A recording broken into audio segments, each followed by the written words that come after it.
নমস্কার বন্ধুরা, কেমন আছো সবাই? আশা করি সবাই খুব খুব ভালো আছো, আর সাথে আমরাও বেশ ভালো আছি।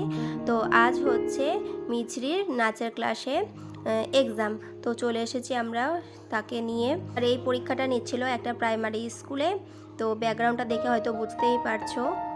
এই পরীক্ষাগুলো বছরে একবারই হয়, আর এই পরীক্ষা নাচের দিদিভাইয়ের বাড়িতেই হয়। যেহেতু অনেকটাই গরম আর তাদের বাড়িতে স্পেসটাও কম, সেজন্য বড় সড়ো জায়গা খুঁজছিল কোথায় করা যায়।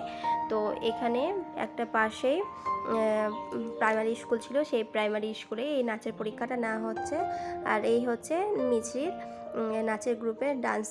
যেহেতু তাদের এবার রবীন্দ্র নৃত্য, সেই জন্য তারা একটা রবীন্দ্র নৃত্য করে দেখাচ্ছে স্যারকে।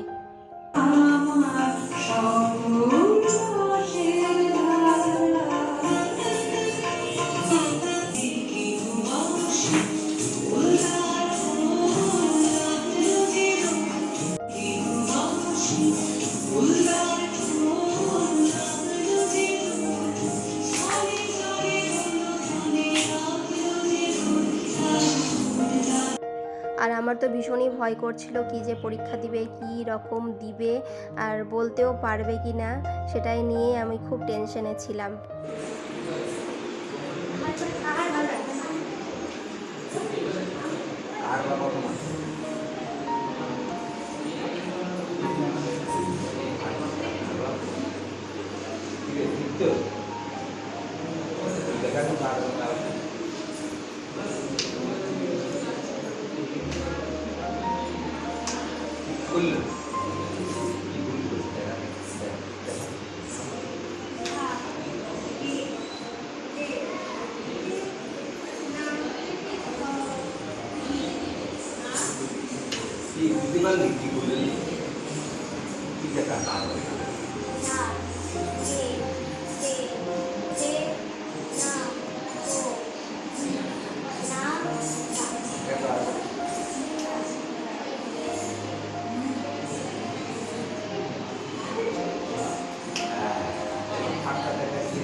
রবীন্দ্র নৃত্য দেখার পরে দাদাভাই তাদের বিভিন্ন ধরনের নাচ নিয়ে কথা বলছিল আর মৌখিক নিচ্ছিল। এই দেখো কেমন পারছে কি পারছে না তারা, সেই জন্য। আর পাশে আমি দাঁড়িয়ে চুপচাপ ভিডিও করছিলাম যে মেয়ে পারছে কি পারছে না। কিন্তু যাই হোক, ও পেরেছে। আমার অনেকটাই ভালো লেগেছে যে পেরেছে।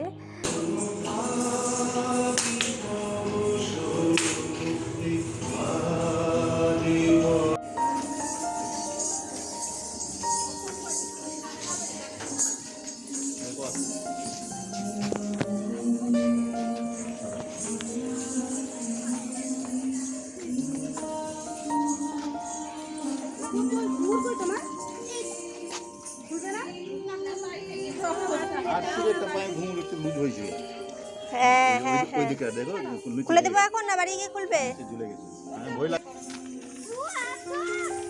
তো চলো, হয়ে গেল নাচের পরীক্ষা, এবার চলে যাই বাড়ি। আর এটা হচ্ছে প্রাইমারি স্কুলটা, আর আমাদের বাড়িটাও খুব একটা দূরে না, এই যে মাঠের ওপারেই আমাদের বাড়ি। সেখানে অনেকের মারাও এসেছিলো, তার সাথে বাবারাও এসেছিলো, কিন্তু আমার হাজব্যান্ড আসেনি, যেহেতু মিঠাই বুড়ি ঘুমাচ্ছে, তাকে পাহারা দেওয়ার জন্য বাড়িতেই আছে। আর এই হচ্ছি আমি, আর এই দেখো মিছরি। আর মিছরিকে সাজানোটা কেমন হয়েছে অবশ্যই কমেন্টে জানিও। কিন্তু সাজালে আর কি করব, এত ভালো করে সাজিয়েছি তবুও মেকআপ গলে গলে পড়ে যাচ্ছে, তার কারণ এতটাই গরম। আর এই দেখো, বাড়িটা দেখে চিনতে পারলে? হ্যাঁ, মাঠের ওপারে এই বাড়িটা আমাদেরই। তো কত কাছাকাছি বলো, নাচের পরীক্ষাটা হচ্ছিল।